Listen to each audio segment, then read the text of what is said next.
Good morning and welcome to the Senior Spotlight. In this edition, we're going to shine a light on the voices, concerns, and leadership that are shaping our future for older Texans. Today, we're honored to be joined by Gary Gerstenhaber and Mike Taylor from the Texas Silver-Haired Legislature, a body dedicated to advocacy for policies that improve the lives of older Texans across our state. In today's conversation, we're picking up from last week, and we're going to highlight several important propositions currently under discussion. These initiatives reflect the ongoing commitment of the TSHL to address real-world challenges and promote solutions that make a difference. So join us as we explore these proposals, hear insights from our guests, and consider how these measures could impact older Texans and their families across Texas. And of course, if you'd like to add your 2 cents to today's discussion, we would love to hear from you. Join our conversation anytime at myknct.com or by going to our Facebook page, where your voice helps shape the dialogue and keeps our community connected. Some of the resolutions that we had that made it maybe to committee but died in committee, or referred to committees but left pending, or made it on the calendar but didn't make it into the vote. We've got about 20 of them, but I've kind of targeted just a few. First one being expand the list of qualified use of cannabis under the compassionate use program by qualified healthcare providers. That one did make it to the committee and left pending in the committee and died. That's a really important resolution for folks who are undergoing cancer therapies or they have some other chronic illness that would qualify. We really wish that they would expand the amount of medical cannabis use for these folks. If you have a loved one who's suffering, you want them to have the capability to not suffer as much when they're going through a disease state. So if you have some of your listeners that they have some thoughts on that, we'd love to hear it. Another one is SL09, which is require a minimum direct care staff to resident ratio that sufficiently addresses care and supervision of residents in certified assisted living facilities. That's a very difficult environment to begin with, and the amount of direct care staff to resident is really pretty limited. And we would like to see an expansion so that not only the caregivers are taken care of in that particular environment, but also the folks that are living in those environments suffering from Alzheimer's. Mike had a good one that he brought forward with regard to an automobile ownership. Mike, you want to talk about that one? That was the airship transfer. And I actually have done this myself for my own family. And what it amounted to is right now you could, or before the law was passed, I don't think it passed, did it, Gary? I think it was. Right, it didn't. Yeah, that's right. And here's the reason I didn't talk to the governor or his staff about this. But the airship right now is that you can transfer a title, say it's a brother and a sister, and the last parent passes away, and you can transfer that through an affidavit of the airship to one of them. What we had was some members of the Silver legislators. Some legislators came up and said, "Well, we think you ought to be able to divide it amongst the heirs." Well, if you got 10 people in a family, a tenth of a $5,000 value car is just not reasonable. And I think that was the logic behind it. I think it's better that you transfer that. In most cases, it's income tax free. But in that case, one person would take it, and if they got it, that they could carve that out of the rest of the division of the estate, or they could all just say, "Hey, we're going to sell it, whatever it is, I'm going to give you each your equal share of it." And that's the way it's handled after all the cost to sell the property. And hopefully I'll get to talk to someone who actually knows why that did not go through. But my inkling, being in the financial services business, is that is probably why it didn't pass. It just was too onerous for people to put that many, more than one heir on there. It just creates a real problem for audit trails. SL10 was improved prescription drug labeling for older Texans who were visually impaired. That one was heard in a committee and left pending and died.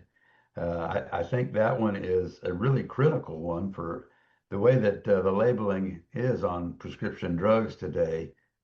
You almost have to have a magnifier to see what's happening on those labels. And folks that are visually impaired, you can imagine what it's like for them to try to figure out what their little bottles all have. And so I think we're going to certainly try to bring that one back. Mike, do you have a comment on that one? No, I think they took a stab at it, Gary, years ago, because I look at these all the time. These everything but the actual medication and dosage is so small it's almost impossible to read. But the dosage is at least, I think it's a 12 or 13 point font in bold usually. I know your major medical providers like OptumRx and people like that, CVS, Walgreens, they at least put that in a bolder type. And I think that sometimes, though, you need to be able to call emergency numbers.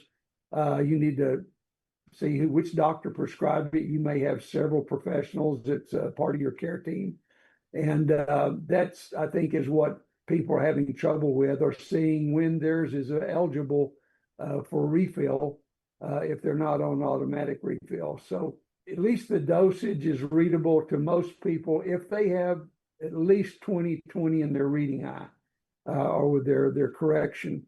And that's the problem, is that you don't always have that first thing in the morning. If they get up, their eyes just start seeing till they haven't cranked up yet. I just think it would be better if we could increase the key data on those to at least a 12 or 13 point font, if possible. The next one is one that we've talked about often, Gary, related to amending the state occupations code by removing barriers to advanced practice registered nurses from physician delegation requirements. That one that passed in the Senate, but it died in the House. The TMA has a pretty strong lobby organization, which I think we often come up against. And we'd really like to find a vehicle that would allow APRNs to move into the rural markets to provide the services that are desperately needed. If they keep closing rural hospitals, there's not going to be very many doctors left in those communities. And so I think it would really be a benefit, an overall benefit to the community itself, to make sure that there's a party there who can provide those kind of needed services. And if folks need to be transferred to a hospital, that's a whole different game. They're going to have to travel, but the immediate needs could really be handled by the advanced practice nurses. So we're going to certainly go back on that one. Mike, do you have a comment on that one? No, and what was the number on that one, Gary? That was SL 45. No, I think you covered that well. This has not been the first session we've looked at this, by the way, Mr. Emmert.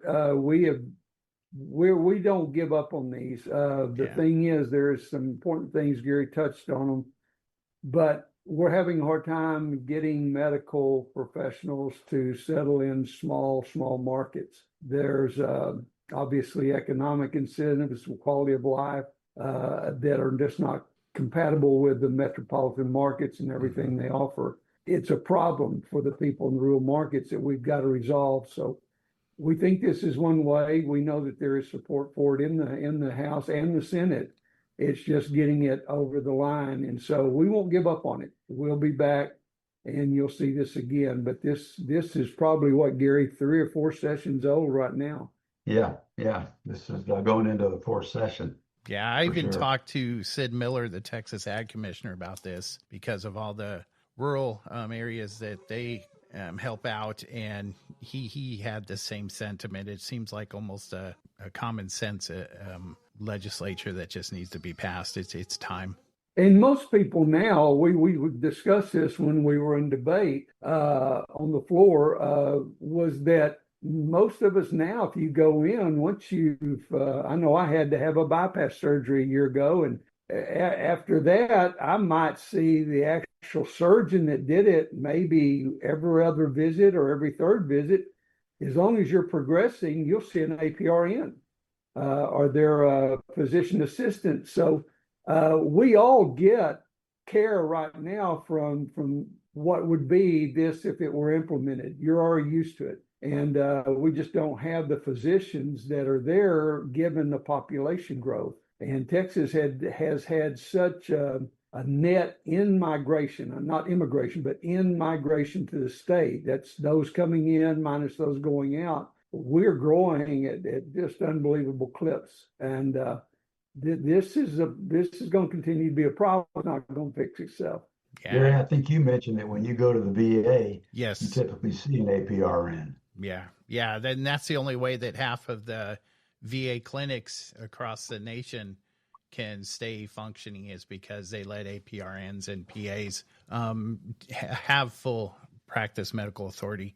And I mean, nearly half the states in the United States are already doing this as well. So It's I think it's really critical. And I hope your listeners who live in the rural parts of the state also feel that it is, and they might have a comment or two for you on your blog. yeah, yeah. Well, and just from a personal standpoint, I've lived here for 3 years. I've had the same APRN at the VA that I go to in Greenville for 3 years. And when I was living in Texas in Temple, when I went to the Temple VA, I had a different doctor every time I went to see them over, 7 or 8 years. So not only do you have access, but having the same individual treating you, that's key right there, because having that relationship is very important. And I think you would get that from an APRN more likely than from a doctor. Gary, you just nailed it right there. It's that familiarity, and it certainly affects people in our demographic. They don't want changes. It's just a natural thing. We're already changing because we're aging out of life. And so the more you can control changes, the better. But you build a strong trust in your physician or in your APR and whoever it is that's getting you well or treating you. And that trust is hard to transfer to someone else on a continuing basis. Gary, we've spoken a lot about increasing fundings for home delivered meals for older and disabled Texans. That was heard in committee and left pending and died. I don't know how you can make a nutritious meal for individuals under, $6. I don't know what that looks like, but I can't imagine that it's going to be very self-sustaining for folks. So we need to come up with a reasonable number, or get them to come up with a reasonable number that will really provide the nutrient meals that these folks that are aging and disabled really require to sustain life. Mike, you have any thoughts on that one? Well, I was just thinking about it when you said it, Gary. I mean, even Rose's, Taco Tuesday, they had to raise their price here this year. Normally, you could get out for less than $7 with tax, no matter what market you were in. And now it's a little over $7. I know you have to do that, but $6 is when you're providing a quality meal, it is a very hard target to meet, particularly if you've got things like beef in it versus chicken and other things because of just the way the markets are right now. But I have a partner of mine in my firm that he does Meals on Wheels. I used to do it myself, and those folks depend on that. They're waiting on you. It's not only that you meet them with the meal itself, but it's part of their well-being that they have someone to chat with for a little bit. And those are meaningful conversations that you have, and you grow to really appreciate these people and be part of their extended family.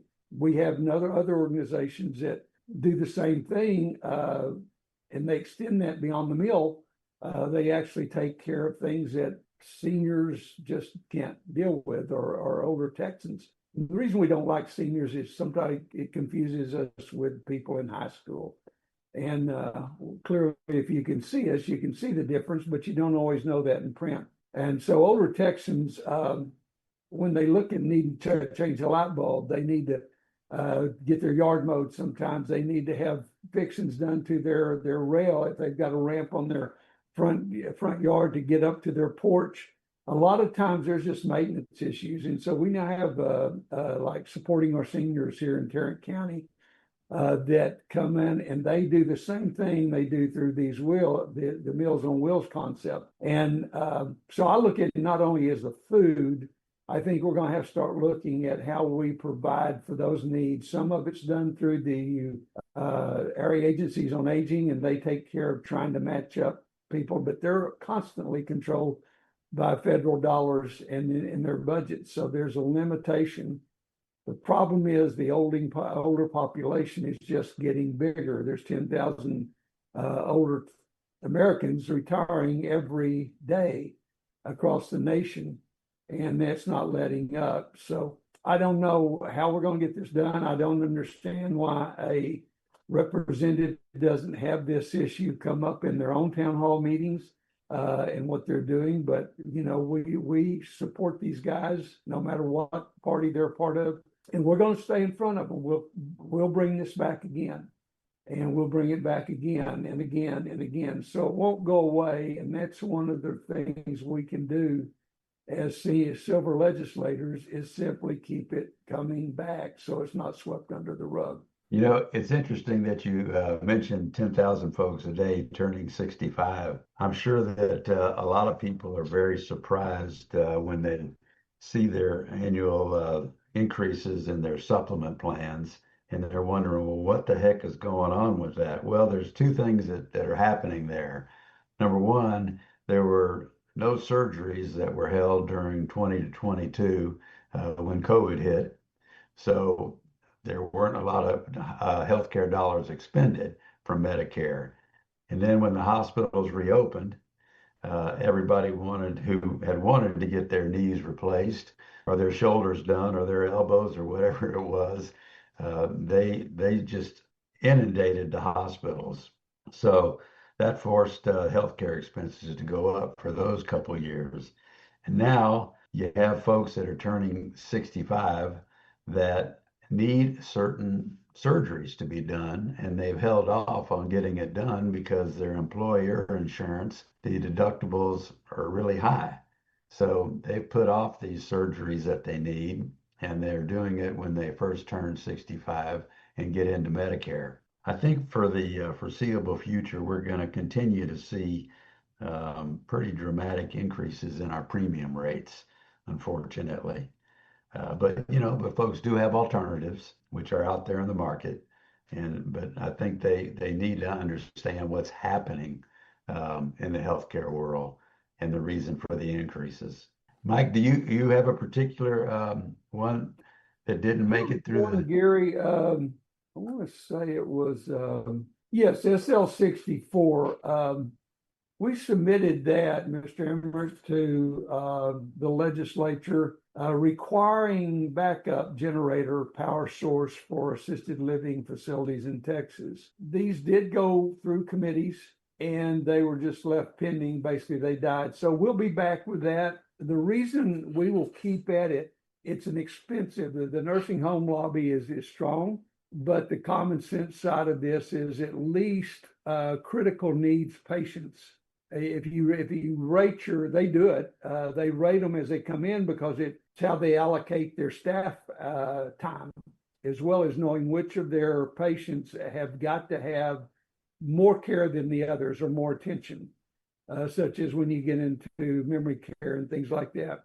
But in this case, we just felt and still feel that we need to make sure that at least these facilities have backup power in case of storms or power loss, whatever that might be, that they can still operate those facilities. And we're not the experts on it, so we can't tell you exactly how they need to lay these out, or do they just do hallways, one light in a room just so that they know how to get people into a congregate area if the lights and power went off, and then have that fully powered. We're willing to look at a lot of things just to get it done. And we think that that's something that needs to continue to be brought before the legislature on the behalf of older Texans. We're all going to end up somewhere. We don't know if it's going to be in a assisted care facility, if it's going to be in a nursing facility, if it's going to be in a memory facility, but all of us are headed somewhere, unless the good Lord takes us home before that happens. We hope we can build community support and that we will have the support of the legislatures at some point to impose this. I don't like it as a businessman because it is a cost, but I also look at what is my product. My product is quality of life for people whose life is diminishing and the quality of their life is diminishing. And so they don't have the opportunity or the ability many times to go out and leave and go somewhere else during a power outage. They're stuck. And that's the cold hard reality of it. Unless you've experienced this, you don't realize it. So it's easy for someone to say, well, it's not important, not important. But the bottom line with it is it's a cost. And at some point, we've got to realize that is got to be done. That extends into the memory. We had one in here, Gary, on memory, but having more people, and I think it was to have staff is what it would amount to, right, Gary? Right. Yeah. Well, that's a cost factor. So we've got competing interests is what it amounts to.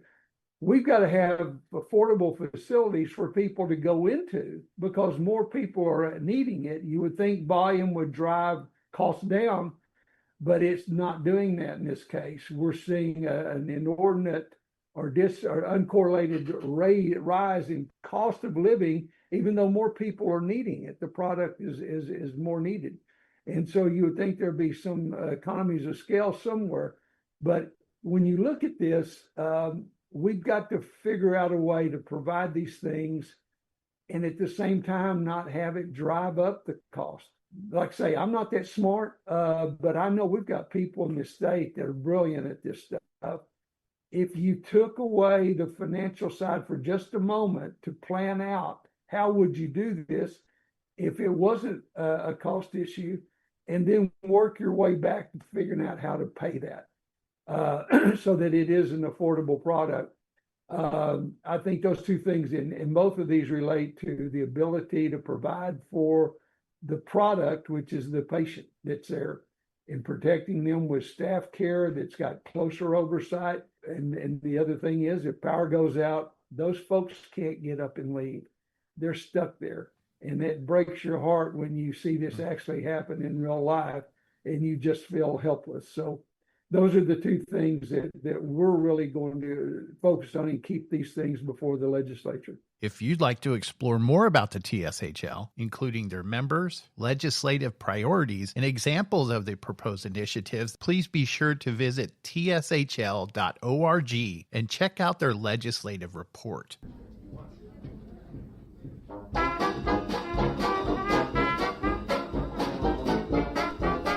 Hi, this is Dave Stoddard, president of the Austin Traditional Jazz Society. I'd like to invite all of you to our next concert. The Lake Bottom Jazz Band will play on Sunday, November 23rd from 2 to 5 p.m. at Ben-Hur Shrine Temple, 7811 Rockwood Lane in Austin. That's near the intersection of Anderson Lane and the Mopac. The Lake Bottom Jazz Band is the house band at Ragtime Oriole, a popular jazz club in Marble Falls. Ben-Hur has free parking and a large dance floor. ATJS concerts are family-friendly.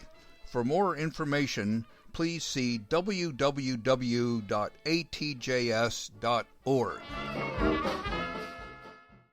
Thanks for stopping by, and we would love to see you every Saturday morning at 9:20 a.m. for the Senior Spotlight. And if you have any questions or would like to let us know about an event or news that would be of benefit to our listeners and followers, please visit our blog website at myknct.com.